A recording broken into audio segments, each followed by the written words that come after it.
Hello, my name is Shahriari, and this is a lecture in a series of lectures on introductory linear algebra based on my book, Retrolinear. The subject of this lecture is matrices of a linear transformation. So prior to this, we started with a matrix and created linear transformation.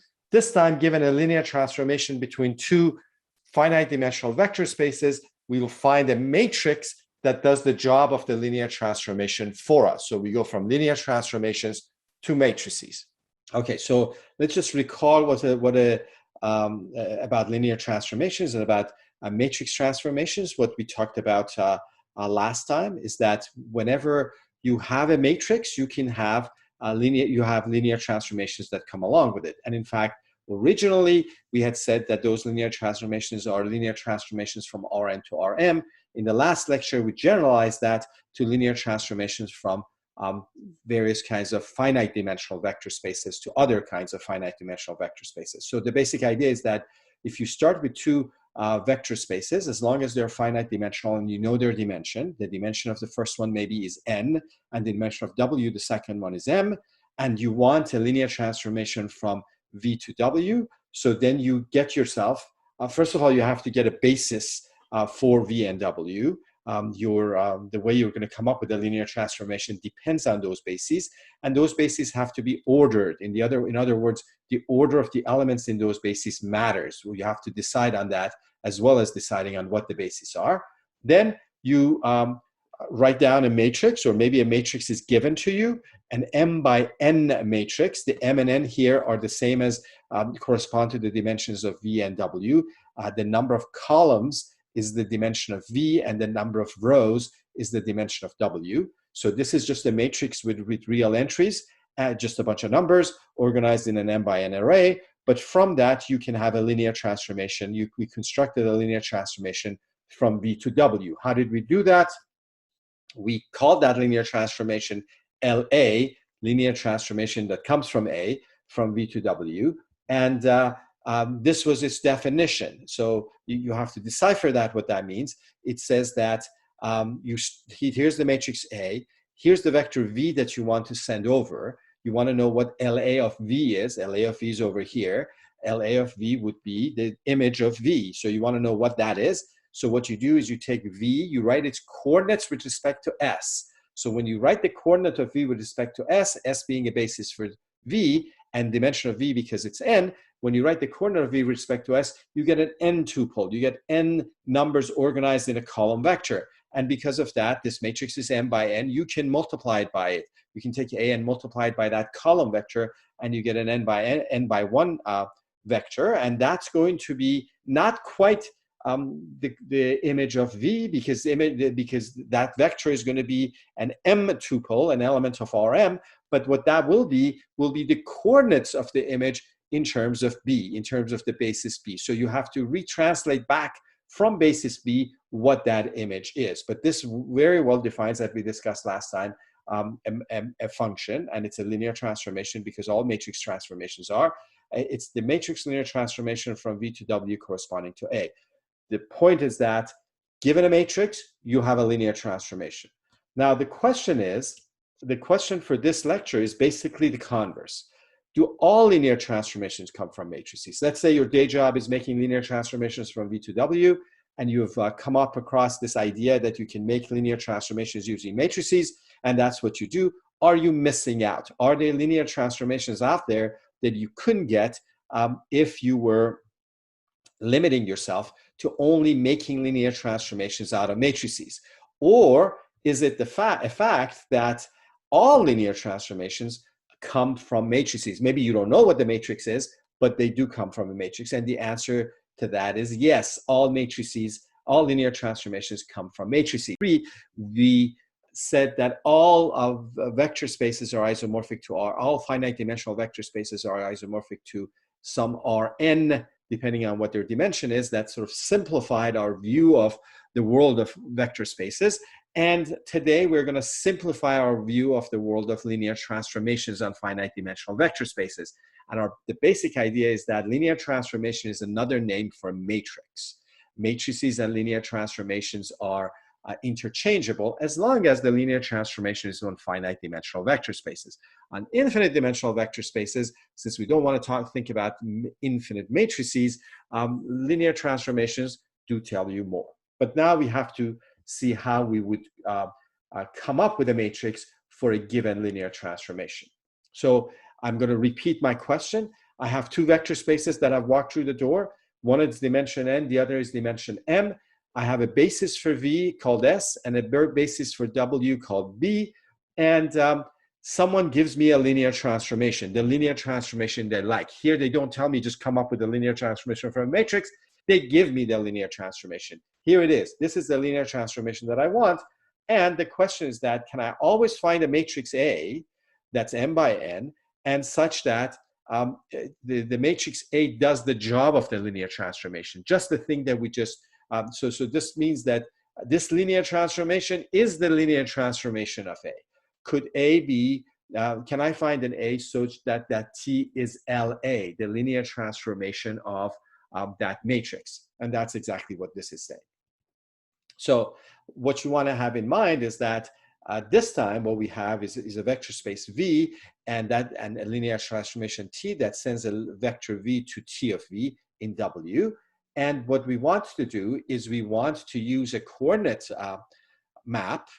So we pick this basis S, and T1 is the coordinate map that sends every vector to its coordinate. So that way our vector V has become a element of Rn. We also have a coordinate map here for W. We have a basis B, and T2 is the coordinate map that sends T of V to its coordinates. And what we want to know is that, can I find a matrix that takes this element of Rn to that element of Rn? Now, if that's the case, then this matrix gets multiplied by that column vector, the coordinate of V with respect to S. And what I get is A times the coordinate of V with respect to S. But I want these two things to be the same. The A times the coordinate of V with respect to S to be the same as the coordinate of T of V with respect to B, So the question is that, how do I come with that matrix? And so the idea would be that, the idea is that if you start with this V and if you go one way with T and then maybe down this coordinate map and to get to this lower left corner, you should get the same thing as if you had gone the other way. And another way of saying is that A times coordinate of V with respect to S, which is what you get if you start from the top left, and come down to the bottom right, should be the same thing as T of V with respect to the coordinate basis B, which is what you get if you start with the top left and go across and come down via a different path to the bottom right. And so if those two things are equal, then that's the A that I want. And I put a dashed line here because I don't have the A. I have the T, I have these coordinate vectors, I have all this part of the diagram. I don't have the A. So here, I first want to tell us our strategy, and then we'll go from there. We want an A that works for all vectors V. Any vector V that goes that path, we should end up being the same place. We should have T of V, the coordinate of that, be A times that for all V. But what we're going to start with is we're going to try to find a matrix that works for the vectors in S. Remember, S was the basis for V. So we, instead of looking at all elements of V, we only look at the basis elements, and we say, okay, what kind of a matrix would have this relation work for the elements of S? It has to work for all V in V. So elements of S are a basis of V, are in V, and we see what will have to be true about A, about the matrix A, for this relationship to work for the vectors in S. We hope, we wish that it also works for other V in V, but initially we won't know that. Although we suspect that there might be some chance for that, because we know that the linear transformation is determined by what it does on basis elements. So if my matrix A is mimicking the linear transformation well on a set of basis elements, then I suspect that it should do well otherwise. But that's just a wish. Then our final step is to have our wish come true and prove that the matrix A that we got by just looking at the basis elements actually works for every element of V. So let's get started. So I'm starting with my basis for V. V is the domain of the linear transformation. The linear transformation is given to me. The basis for V is given to me. The basis for W is given to me. And I'm looking for a matrix. So I start with the basis of Vs. There's n of them because the dimension of V is n. And I will say, okay, what can I do? I want this relation true for all V in V. In particular, I want it to be true for V1, the first element of the basis for V. And then I'm going to decipher to see what this means. So first of all, what's V1? The coordinate of V1 with respect to S. This relationship says, find the coordinate of V1 with respect to S, then multiply it by the matrix, and then you get something. But V1 is the first element of this basis. And if I write its coordinate with respect to this basis, then I'm asking, what scalars do I need to write V1 as a linear combinations of elements of S? And the answer is clear. I need one V1 and none of the others. And therefore, that coordinate is going to be just 1 and all zeros, because this says I need just one V1 and none of the other ones to get V1. Pretty straightforward. Okay, so if that's the case, then I can then multiply it by A's to see what do I get on this left-hand side. But how do you multiply a matrix by a column vector? How do you multiply a matrix by a column vector? One way to do it is to write a linear combination of the columns of the matrix. And the scalars for that linear combination come from the column vector. So you look at the columns of A, and you use this 1 through Z and all these zeros as the scalars and write a linear combination. But most of these are 0. The only thing that's not 0 is that first one. So the only thing you will get is the first column of A. You'll get 1 times the first column of A plus all zeros. You get first column of A. So this says that this side, this left-hand side of the equation that I want to be true, has to be the first column of A. Well, then that actually tells me what the first column of A should be. I didn't know what A is altogether, but whatever it is, its first column should be this the coordinate of T of V1 with respect to B, because that's what my wish was. I wanted that to be true. Now I know that to make that wish true, all I have to do is to make first column of A to be equal to the coordinate of T of V1 with respect to B. So this says that that A, if it's going to work for V1, has to have the property that you start with V1, you send it over, you get T of V1, V1 being the first element of the basis for V, you send it over, then you write what you get in terms of B, you get a column vector, that's the first column of A.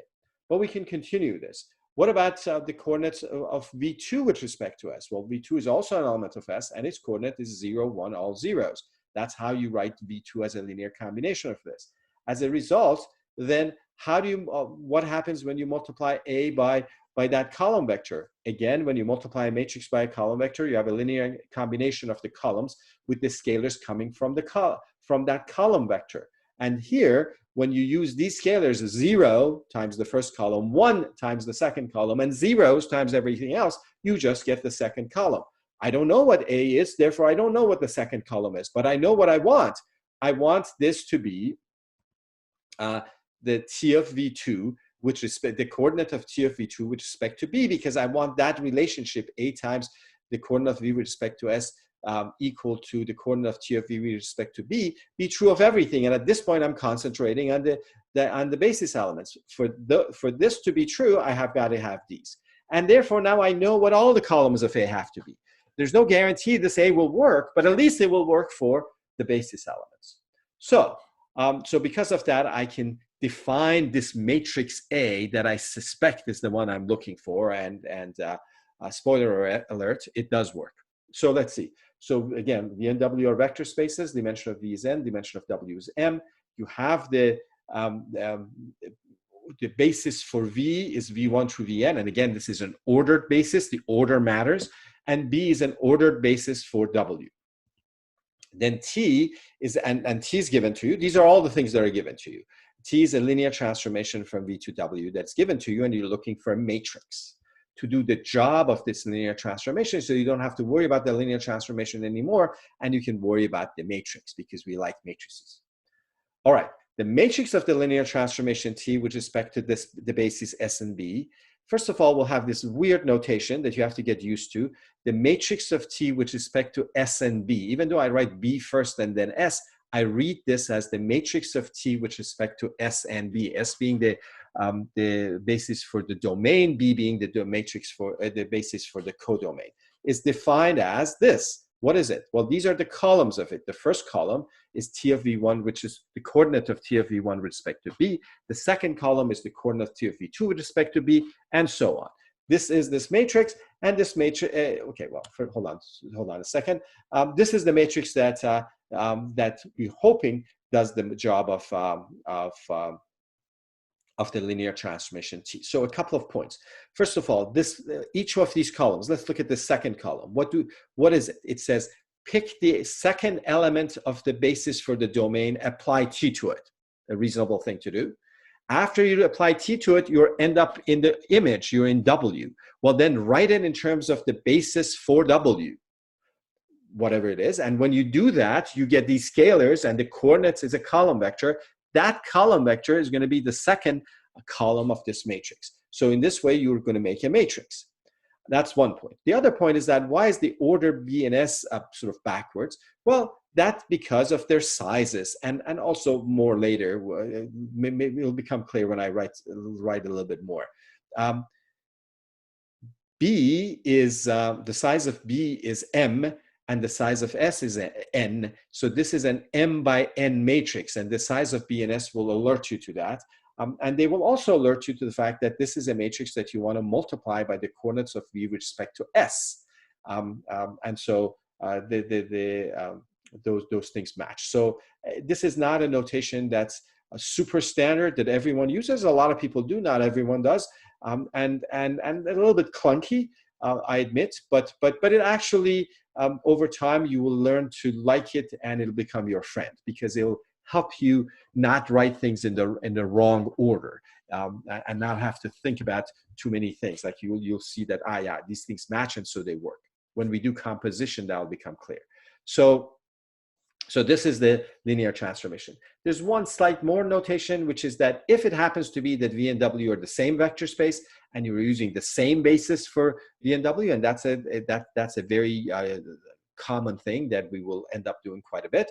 At that time, we will do a little bit of shortening, and instead of saying the matrix of T with respect to S and S, we'll say the matrix of T with respect to S, and we'll use the notation bracket T subscript S. Sometimes I'll forget to do that, and I'll just use S and S, but that will be easier. Okay, now let's do an example. So let's say that someone gives me the linear transformation from polynomials of degree less than or equal to 1, that's what P1 of R is, with real coefficients, to polynomials of degree less than or equal to 2, that's the codomain, and that's called P2 of R, and T sends P of X to 7x plus 4 times P of X. So any polynomial someone gives you, you multiply it by 7x plus 4, and because you're multiplying by 7x plus 4, and P of X was a polynomial of degree less than or equal to 1, you will get a polynomial of degree less than or equal to 2. And this map is linear. It's not too hard to see that. You would have to write it. If you find T of Px plus Qx, you get 7x plus 4 times Px plus Qx, but then you can expand. You write 7x plus 4 times P of X plus 7x plus 4 plus Q of X, and that's T of Px plus T of Qx, and the same thing with scalar multiplication. This is a linear map. Okay, and the question is, what's the matrix of T? Well, actually, that's not a good question because that answer is not well defined. It depends on the basis. When you go from the world of linear transformations to the world of matrices, you have to pinpoint your bases. Without that, you don't know what you're talking about. If I'm thinking of a different kind of a basis than you are, and I have a matrix in mind, then you won't know what that matrix really does, and we can't really talk. We have to fix our basis. So we need basis. We need basis for what? For the domain and the codomain. So in this case, I'm going to use the standard basis for both P1R and P2R. You might be wondering, why would you ever use anything else? Well, that's coming soon. So you will see why we're so picky about being so general about bases. Okay, So 1 and x is the basis for polynomials with degree less than or equal to 1. Every polynomial that is less than or equal to 1 is a linear combination of 1 and x, and those are linearly independent, and the same for the other guys. So we're ready to go. So by definition, I mean, what is this matrix of T with respect to S and B? Rin bracket T subscript B comma S, but red matrix of T with respect to S and B. Well, because S has two elements, this will have two columns. This is 3 by 2. Size of B is 3, size of S is 2. This is 3 by 2. 3 rows, 2 columns. And what we know is that what its columns are. So the first column is you take 1, you send it over, you find T of 1, then you write that as a linear combination of elements of B, and you get a column vector, you put it here. Then you do the same with X. You send that over and write it in terms of B, and that's your second column. So let's just do that. So here's 1, that's the first basis element in S, that's the V1, the first element. Then you send it over, so you find T of 1, and if you plug in 1 in here, you get 7x plus 4. And then what do? Well, now you have to write it in terms of this basis B. So what is the coordinates of 7x plus 4 in terms of 1x and x squared? And the answer is that it's 4, 7, 0. Note that here's where the order matters. If instead of 1x squared, you had x squared x1, well, this would have been 0, 7, 4. If you had some other order, it would have been a different thing. So the order, not only the basis matters, but the order matters. So this is going to be the first column of our matrix. Now I'm going to do the same thing with the second basis element. Send that guy over, meaning multiply by x, and you get 7x squared plus 4x. And what is the coordinate of that with respect to that same basis B? It's 0, there are no constants, 4x and 7x squared, so it's 0, 4, 7. All right, so these are the columns, and so I have got my matrix. The matrix of T with respect to S and B is 4, 7, 0 as the first column, 0, 4, 7 as the second column, and as promised, it's a 3 by 2 matrix. Now, let's see if it actually works. We haven't proved that it works. I mean, it does work for 1 and x, the basis elements of S, but does it work in general? Let's just check that.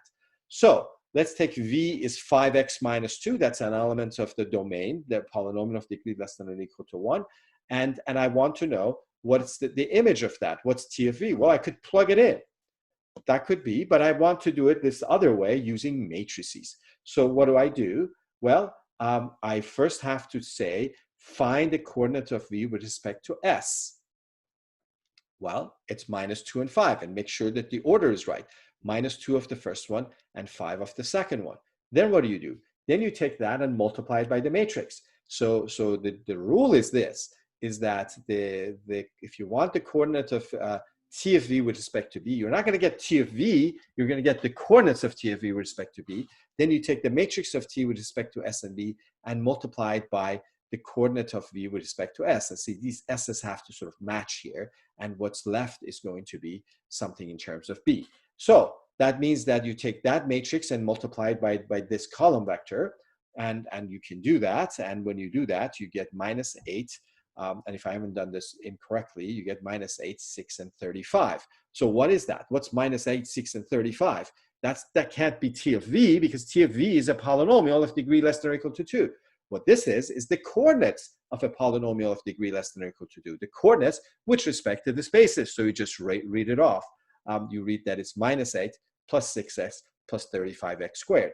And you can check to see if the matrix did it correctly. If you put 5x minus 2 in the original thing, you get 7x plus 4 in parentheses times 5x minus 2 in parentheses, and you have to multiply them out. The matrix did that for you. The matrix did the FOIL for you. And that's sort of somewhat amazing that the matrix knew how to do that, how to multiply things out. And you might say, well, I could have done that myself. I didn't need this. And you're quite right. But the point is that this gives us a uniform way of thinking about all linear transformations from finite dimensional vector space to finite dimensional vector spaces. All of them applying a linear transformation. If a linear becomes matrix multiplication. So for example, if you have a lot of linear transformations to work with, and you want to program it in a computer, it's much easier to have a uniform way of doing it by matrix multiplication than have different rules and ways of doing things, like, for example, telling it how to multiply out polynomials and so forth, than to just say do matrix multiplication. That, for example, becomes very useful in computer graphics, where things like rotating, dilating, contracting, and so forth are all linear transformations. And therefore, they can all be reflecting, rescaling. All of those things can be done by using matrices instead of some other sort of random rules, one for the different ones. Okay, let me give you another example. This is not that profound, but actually sort of reassuring in some ways, and actually helpful. So let's say that, again, same thing. We have vector spaces with dimension n and w, and this time I'm going to take the zero map. What's the zero map? The map that sends everything to zero. Everything in the domain goes to the zero of the codomain. Now, if it's going to be a linear transformation, it better go to the zero, because the zero of v in any linear transformation goes to the zero of w. So if they're all going to go one place, then they just got to follow zero's lead. They can't decide on a different restaurant, different place. They've got to, if they're going to all go to the same place, got to be zero of w. This guy is a linear transformation, pretty easy to check. And what is its matrix? Well, with respect to, again, when you say what is the matrix of T, you have to ask with respect to which basis. But in this case, it actually doesn't make any difference. With respect to any basis, the matrix is going to be the zero matrix. And it's easy to see. What was our rule? You start with an element of S and send it over, but here it just goes to zero, and then you have to write it in terms of b. But if you take the zero vector and write it in terms of any basis, you just get zeros. So you just get the m by n zero matrix, and that's reassuring that the zero function corresponds to the zero matrix. Okay, now finally, we have to actually prove that the construction works. Our construction was constructed based on the idea that we wanted a matrix that worked for those basis elements, S1 through Sn. We don't know if it works for other things. So the theorem is V and W are vector spaces with dimension n and m. We have got a linear transformation. We've got an ordered basis for V and another ordered basis for W. I sound like a broken record. And we have our matrix of T with respect to S and B, the one that we defined, and the one that we got by looking at what T does to basis elements, the same columns as before. And then, but here the theorem says that this works for every V in V, not just for the standard basis. We saw in an example that it did, but in general, that if you take the matrix of T with respect to S and B and multiply it by the coordinate of V with respect to S, you will not get T of V, but you will get the coordinate of T of V with respect to B. So this is what we need to prove, that this works for all V, not just the basis elements, even though we just use the base information about the basis elements to create it. Although that's not any less, because we know that any linear transformation is determined by its action on basis elements, so we're not really using less information than necessary. Okay, so one more time with the diagram. I like these diagrams. You should like these diagrams. You should always draw a diagram to keep things straight where things are. So the linear transformation goes from V to W, sends V to T of V. The matrix goes from Rn to Rm and sends the coordinates with respect to S to coordinates with respect to B. And these two sides are connected by coordinate maps with respect to the basis for V, that's T1, and the coordinate map with respect to with W. And our point is that we're going to start with this V, once go this way, once go through the top and then down on the right side, and the second time we're going to come down on the left side and across, and we want to see that what we get is always the same. That's what we need to do. By the way, these are elements of Rn and Rm. All along, I'm going with this the assumption that the scalars are real numbers. These are vector spaces over reals. If they were over some other field, then instead of Rn and Rm, you would have Fn and Fm.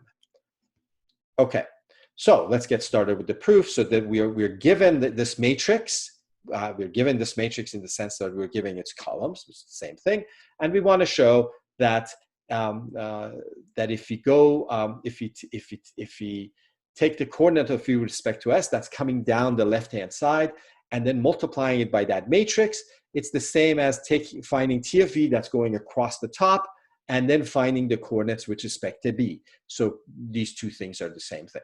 So, and this is true for any V in V, not just the basis element. So let's start with a V in V and let's get started. Well, what am I going to do with this V? Well, this guy was a basis. S was a basis for V. And so I can write V as a linear combination of the basis elements. Alpha 1 through alpha n are scalars. For first-time readers, they are elements of the real numbers. For more experienced readers, they're elements of any field. Okay, and then what? Then I have to see what this side, the left-hand side is. I need the coordinate of this with respect to S, but then that's alpha 1 through alpha n. These scalars are exactly the coordinates, and this is an element of Rn. Okay, now the question is that this left-hand side, this matrix, this weird matrix we had, if I multiply it by this coordinate vector, what do I get? Well, that's the matrix I had. I was given its columns, and I'm multiplying it by this column vector. But again, as usual, how do you multiply a matrix by a column vector? Well, there are two ways. One is by definition, you take rows of the matrix and multiply it by that column, and those give you the entries of the answer. But in the alternative way, a very useful way, sometimes, often, is that to think of matrix multiplication, when you multiply a matrix by a column vector, you're finding a linear combination of the columns, and the scalars of that linear combination are coming from the column vector. So we know the columns, we know the scalars. What we're going to get is that linear combination. But what are we going to do with that? Well, here we're going to use the fact that the coordinate map is a linear transformation. It's an isomorphism, so in particular, it's a linear transformation. That means that if I have, that's bracket B. So that means that the coordinate of T of V1 with respect to B, if you multiply that by alpha 1, is the same as the coordinate of alpha 1 T of V1 with respect to B. And also the same with addition.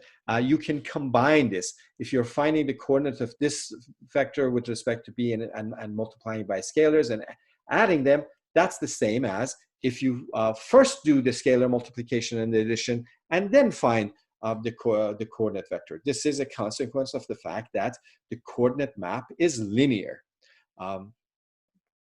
I mean, if I'd called it T1, then it would be just very obvious. But now, because I put this bracket B as a way of talking about it, it might be less obvious. But if you think about coordinates, the whole thing is pretty clear why it's linear. But if you think about linearity, it's also true. Now, what about this? Well, inside here, now forget about the bracket and the B. Inside here, I have a linear combination of T of VI's, but T is linear. And when you have a linear map, if you have T of a linear combination, you break them up. But if they're broken up, you have an irresistible urge to bring them back together. And if you do that, so then you have T of alpha 1 V1 plus the alpha 2 V2, alpha n Vn with respect to B. So what? But alpha 1 V1, alpha 2 Vn, those sum was actually V. So this is T of V with respect to B. So this is the coordinates of T of V with respect to B. And that's what we wanted to prove. And we're done. So we just proved that that matrix does work all. So for one final example for finding the matrices of a linear transformation. So this time, what we have is a map, a function from R2 to R2. And the map told us that it's 90-degree counterclockwise rotation about the origin. So you're in R2, you pick a point in R2, and what do you do with it? What does T do with it? It rotates it 90-degree counterclockwise about the origin. That means that if you can imagine that point is sitting on a circle centered at the origin, you keep the point on that circle, but you move it 90 degrees counterclockwise. Okay, so how would I find this is a linear transformation? How do I find, in fact, all rotations about the origin are linear transformations? How do I find the matrix of this linear transformation? So our method is to pick a basis for the domain and a basis for the codomain. And here I picked the standard basis for R2, and that makes life a lot easier because I don't have to do much translating. So I'm going to use the same basis for the domain and the codomain. So this is one of the examples of a time when I used the same basis for both. And And the advantage of the standard basis is that points in R2 are already written in terms of the standard basis. So if you have the point 3,5, that point 3,5 is already written, that's its coordinates with respect to the standard basis. You need 3 of the 3 1 zeros and 5 0 1s to get 3 5. So writing things in terms of finding the coordinates of vectors in terms of the standard basis in R2 is already done for you. Okay, so now how do I find the matrix? I start with the basis elements for my domain, which is the standard basis. I send them over using my linear transformation. After I send them over, I then write them in terms of the basis for the codomain. So I'll start with 1 0. What does t do to 1 0?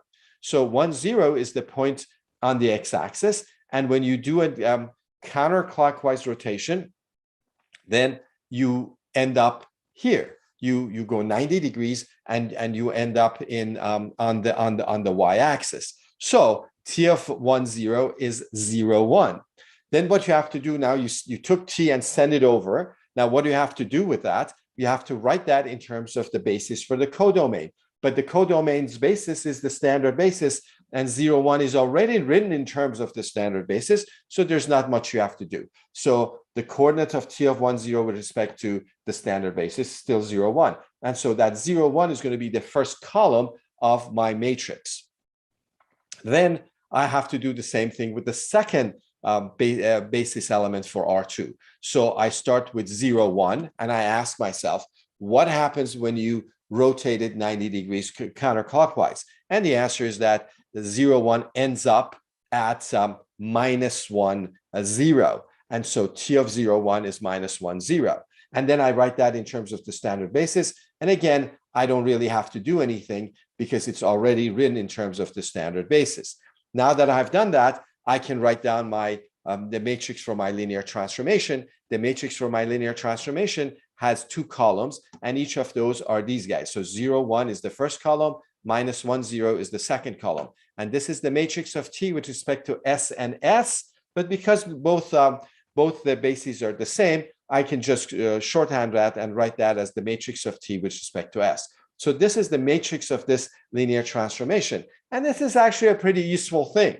Now, rotations in R2 are not really that complicated to think about. They would be more complicated if you were in R3 and you were combining, for example, different linear transformations and so forth. But even here, we have translated, we have changed the idea of sort of geometrically thinking about where does this point go or that point go to just a matrix multiplication. That's what it means to have a matrix for a linear transformation. It means that that matrix does the job of the linear transformation. So for example, you might have the point 4 7 in R2. That's the point 4 7 in R2. And you want to know what happens when you do a 90-degree rotation. You could try to think about that and see where that goes and so forth. Or now that we have the matrix for that, and this matrix we just found once for all, that this matrix is not going to change tomorrow or the next day. All we have to do to find where this point goes is to multiply it by 4 7. So you take the matrix 1 0 1 minus 1 0 and multiply it by 4 7 and get minus 7 4. Now what is that?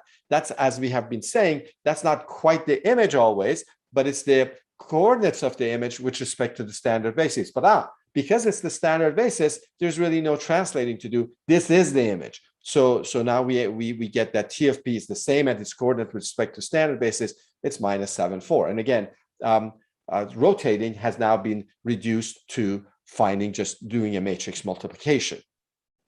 This is the end of this lecture. Keep hydrated, and I will see you in the next lecture.